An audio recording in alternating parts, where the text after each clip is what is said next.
If I had to describe Jim in one word, it would be passionate. He's kind of just a ball of passion and energy that, he looks very put together, very kind of clean-cut Southern gentleman, and then he gets talking about something he's passionate about, and it's just his whole being comes alive, and you feel the passion in everything. He's very passionate, about architecture, but Jim is really passionate about the design. I mean, where do you start? There was passion, there was enthusiasm, there was genuine interest in who I was, why I was there. What comes to mind first is just his enthusiasm. He's always so passionate about what he's doing. He's always so happy. It feels like, he's just thrilled to see you every time that he sees you. He's always smiling. And that goes for his wife, Linda, as well. I think that's just the kind of people they are. We have an axiom at Historical Concepts that enthusiasm is contagious, and that just is Jim. He is so willing to take an idea and let it breathe and grow and blossom into something that will have an incredible impact. I think he's someone that can inspire. He's someone that can infuriate. But Jim is someone that can really lift everybody up. He's got one of the terms he says is to lift all boats. And I think that's something that he's done certainly for me and for everyone else in the firm. Something to be very proud of. I think that's a really striking, important aspect of Jim is his humility. I mean, the fact that he didn't name the firm after himself, that ethos guides us here. Jim always puts everyone else out in front of himself, and he never takes any of the credit personally. He always is everyone else's cheerleader. He is the life of the party. He's the energy. He makes you feel good about yourself, good about what you're doing. He pushes you in the best ways possible.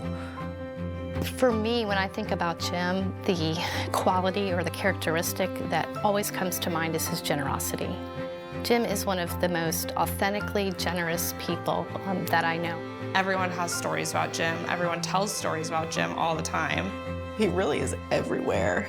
He's in the way that people talk. I mean, everybody's always saying something that Jim said or something that Jim taught me. The life lesson that he's given me is like, time and hard work are the great levelers. If you are not naturally good at something, invest the time, work hard. You will actually catch up with those people who are really naturally good at those things if you do that. Jim embodies the idea that if you want something badly enough and you're willing to work hard enough for it, you can achieve whatever you want.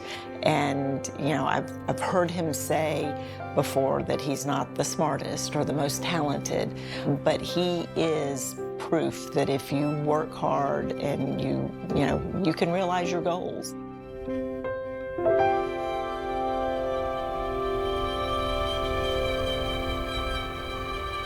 He's just so passionate about stuff. So we're in this small town in Virginia, Warrenton, Virginia. Beautiful town, couple blocks, built in the early 1800s. And we're walking down the street and he's like, man, look at this front door. Isn't this just a great front door detail? He said, don't you wonder what the inside of this looks like? I bet it's just a beautiful hall.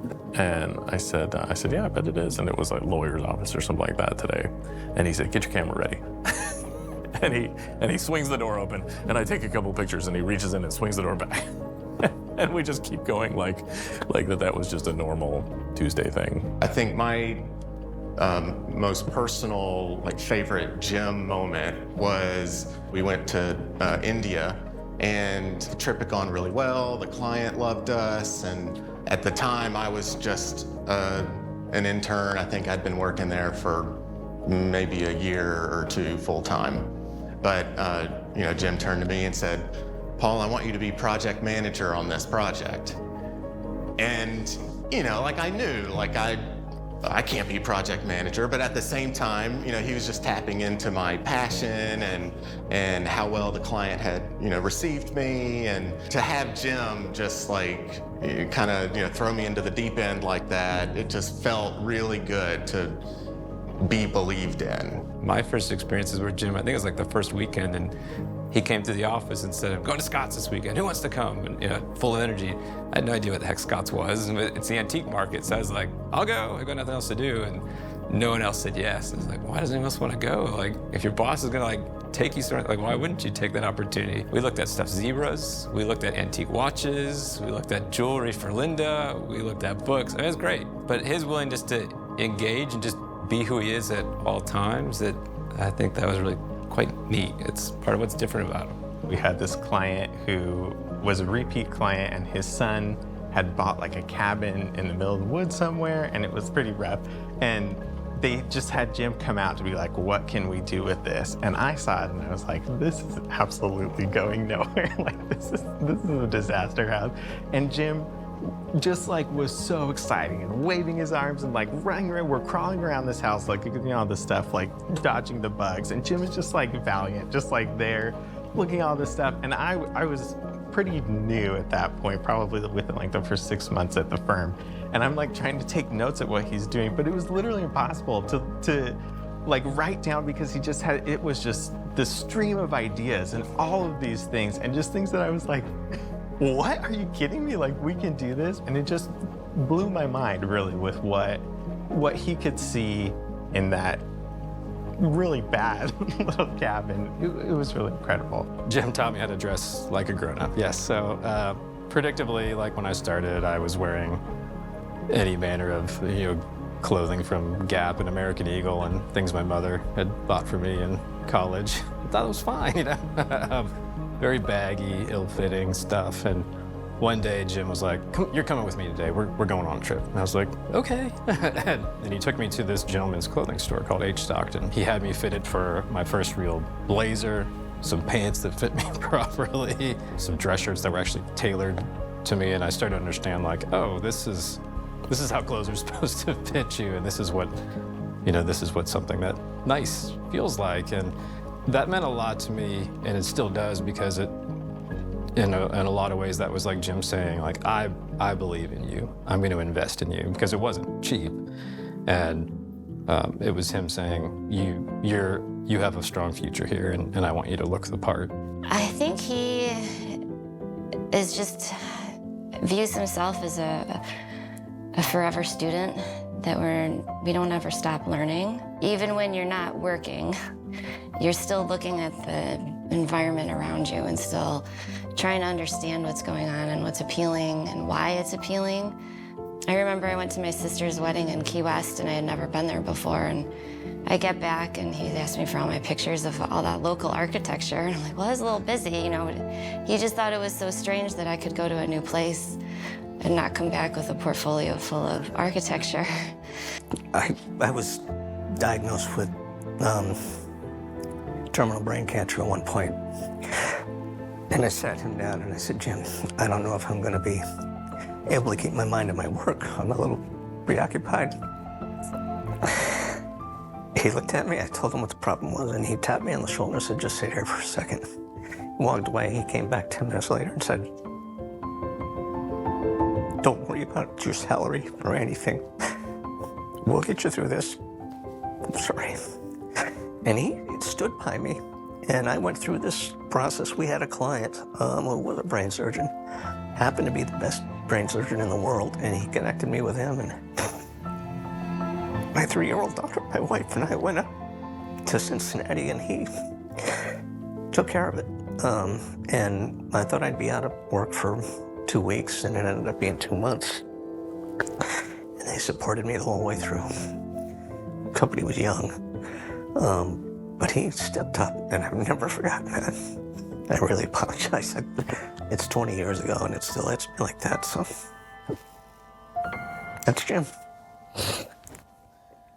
I think the primary thing that Jim taught me is that every detail matters. There are no details that are unimportant, and they should all be celebrated. It's absolutely something that Jim taught me, that, it's sort of never too late to do the right thing, and that, that can happen, obviously, in design, and does happen in design. He listens very carefully to our clients, and he's got the rare ability to tell them no and have them respect that, but he's empathetic to our clients, and he's always finds a way to work with them. He just wants to make places better.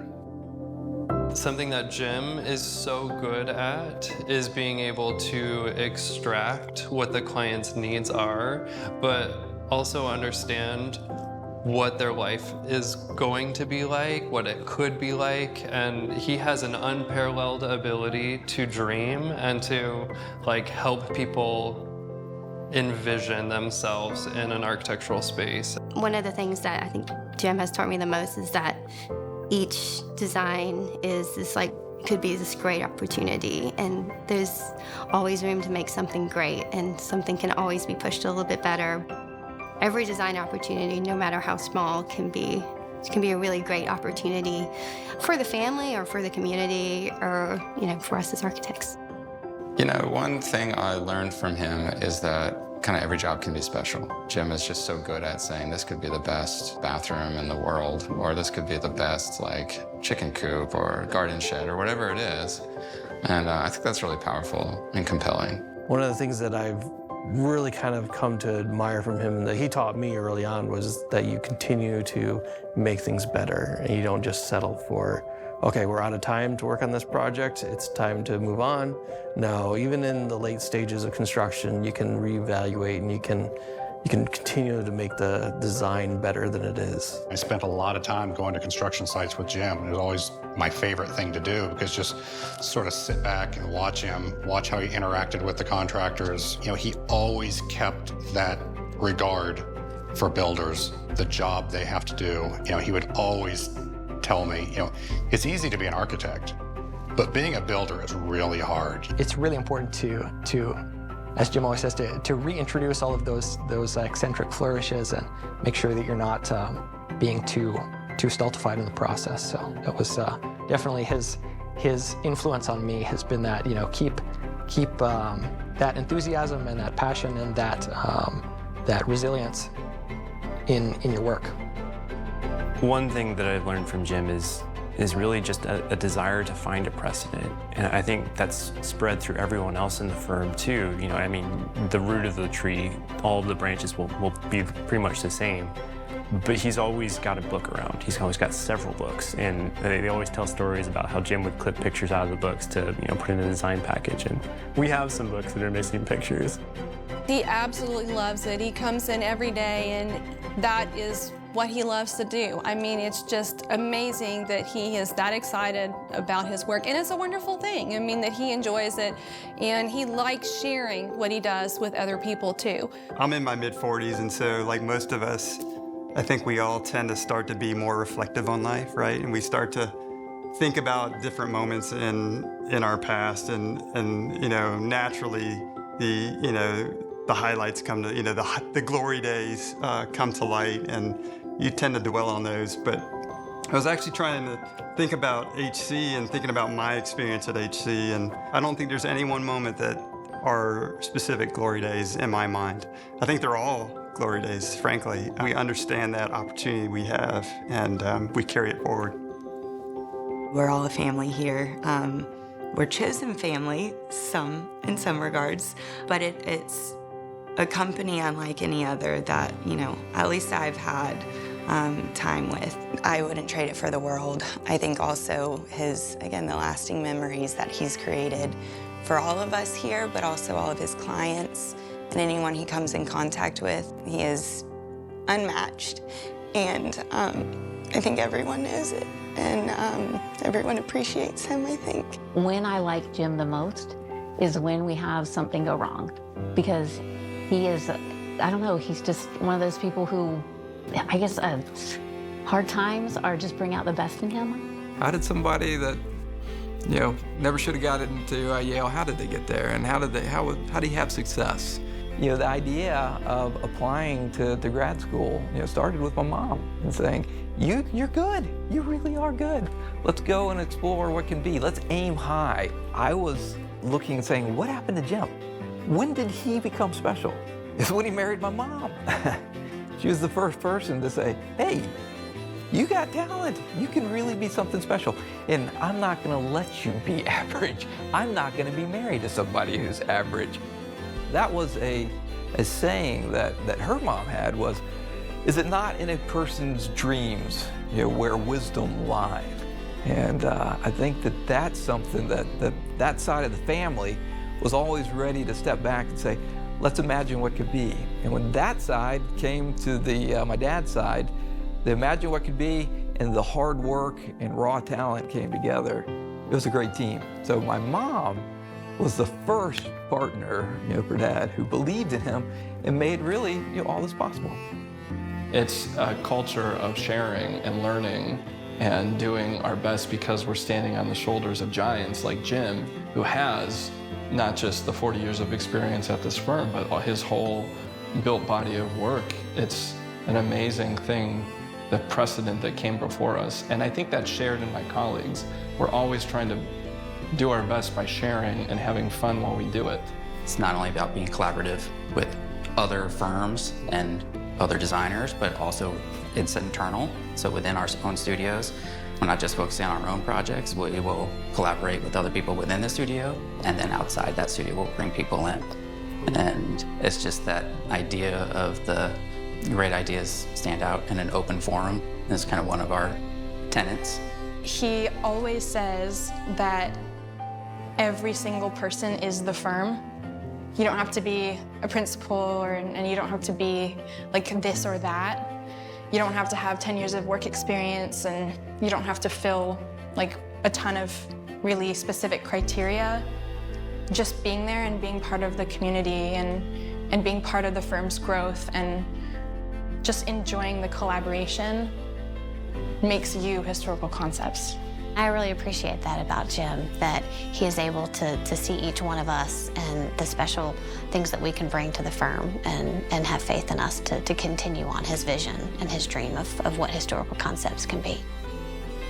Just the generosity of spirit and the deep curiosity and creativity. I mean, man, that's a gift. And yeah, I'm lucky to have had him as a mentor, and I'm lucky to continue to call him a friend. Yeah, there's just, I can't even really put into words everything that he's given me and given us as individuals and as a firm. Yeah, we simply would not be here without him.